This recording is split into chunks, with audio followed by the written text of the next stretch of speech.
Bismillahirrahmanirrahim. Assalamualaikum warahmatullahi wabarakatuh. Alhamdulillah wa syukurillah. Sekarang kita telah masuk di kunci 8 dari buku yang berjudul 9 kunci hafal Al-Quran 30 juz. Masya Allah, sisa 2 kunci lagi. Oke, saya mengingatkan apabila kita mendengar nama Nabi Muhammad SAW disebut, seperti yang di video awal-awal saya sudah sampaikan, bahwasanya kalau disebut nama Nabi Muhammad SAW, maka sudah sepantasnya dan sewajarnya kita sebagai umatnya untuk bersalawat kepada beliau. Oke, mungkin ini saja pembukaannya. Kita langsung saja mulai membacanya. Kunci ke-8, mengamalkan isinya. Ini adalah kunci ke-8 sebagai kunci penyempurna kunci-kunci sebelumnya.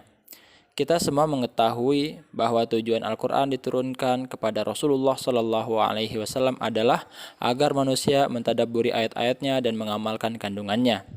Allah Ta'ala berfirman, A'udzubillahi minasyaitonirrajim, Bismillahirrahmanirrahim.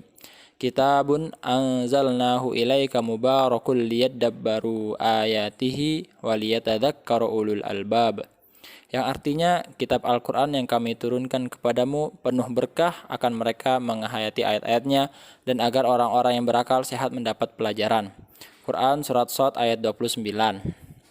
Termasuk amalan yang paling berpengaruh dalam kehidupan sehari-hari para penghafal Al-Quran adalah akhlak mulia, baik akhlak terhadap Allah maupun sesama manusia. Akhlak mulia ini harus terus dijaga karena mereka adalah qudwah hasanah. Ketakwaan kepada Allah harus selalu menyelimuti para penghafal Al-Quran, dalam artian melaksanakan seluruh perintah-perintah Allah dan menjauhi segala larangannya, kemudian berbuat baik dan bersabar kepada manusia yang harus selalu dilestarikan, terutama kepada keluarga. Hafal Al-Quran, rajin sholat dan sedekah ternyata masih belum cukup. Ada beberapa hal yang penting yang harus diperhatikan. Pertama, tidak berbuat dosa kepada manusia.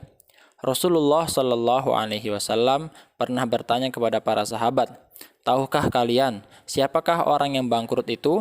Para sahabat menjawab, "Menurut kami, orang yang bangkrut di antara kami adalah orang yang tidak memiliki uang dan harta kekayaan."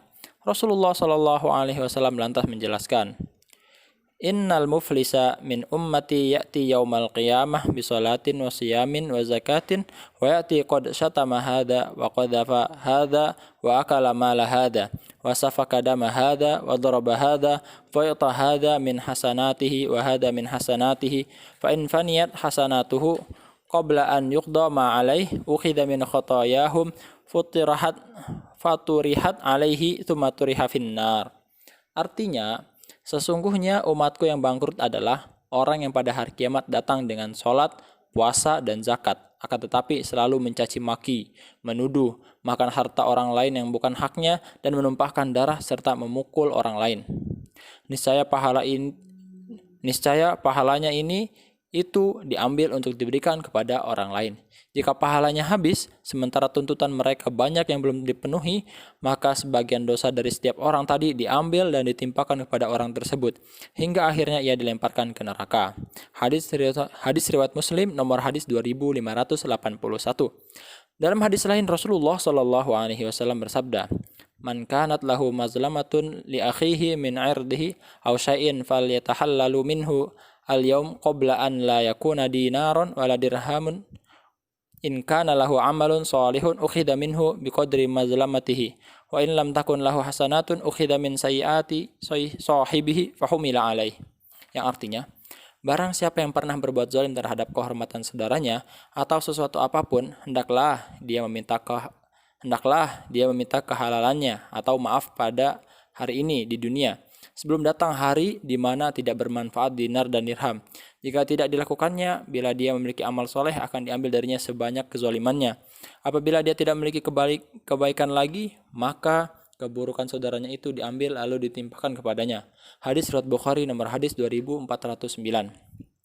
2. Tidak memutus tali silaturahmi. Rasulullah SAW bersabda, La yadkhul jannah qati'ur rahim. Artinya tidak masuk surga orang yang memutuskan tali silaturahmi. Hadis riwayat Muslim nomor hadis 4637. Yang ketiga, berdoa agar dihindarkan dari sifat nifak. Rasulullah Shallallahu alaihi wasallam bersabda, "Aktaru munafiqi ummati qurra'uha." Innalillahi. Artinya, sesungguhnya kebanyakan orang yang melakukan nifak amal riya dari umatku adalah para ahli baca Al-Qur'an. Innalillahi wa inna ilaihi raji'un. Ya Allah. Sahihul Jami' As-Shaghir Syekh Al-Albani nomor hadis 1203. Allah Ta'ala berfirman, A'udzubillahi minasyaitonir rajim. Bismillahirrahmanirrahim. Innal munafiqina yukhadi'una Allah wa huwa khadi'uhum wa idza qamu ila sholati qamu kusala yura'unan nasa wa la yadhkuruna Allah illa qalila.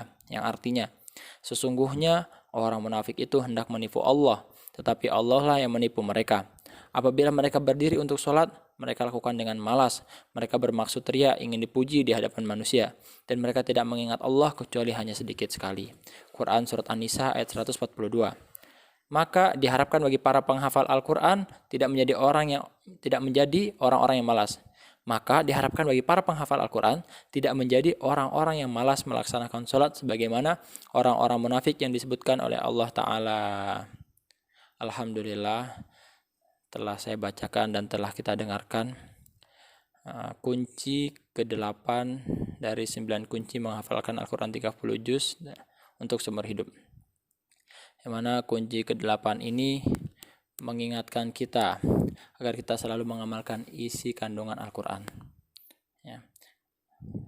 Karena apabila kita sudah punya ilmu tapi tidak diamalin, ini seperti kata-kata ulama, al-ilmu bila amalin kasyajarin bila tamarin. Ilmu yang tidak diamalkan seperti pohon buah yang tidak ada buahnya. Jadi sia-sia. Al-ilmu bila amalin kasyajarin bila tamarin. Ilmu yang tidak diamalkan seperti pohon buah yang tidak ada buahnya. Kayak gitu. Jadi tidak bermanfaat bagi orang-orang. Semoga Allah Subhanahu wa taala beri kita taufik untuk bisa mengamalkan Al-Qur'an dengan isinya dan memberikan kita kepahaman agama yang lebih banyak dan lebih luas lagi. Semoga video ini bisa bermanfaat. Untuk itu, mari sama-sama kita akhiri majelis pembacaan ini, kita tutup dengan doa kifaratul majelis. Subhanakallahumma wa bihamdika asyhadu an la ilaha illa anta astaghfiruka wa atubu ilaik. Wassalamualaikum warahmatullahi wabarakatuh.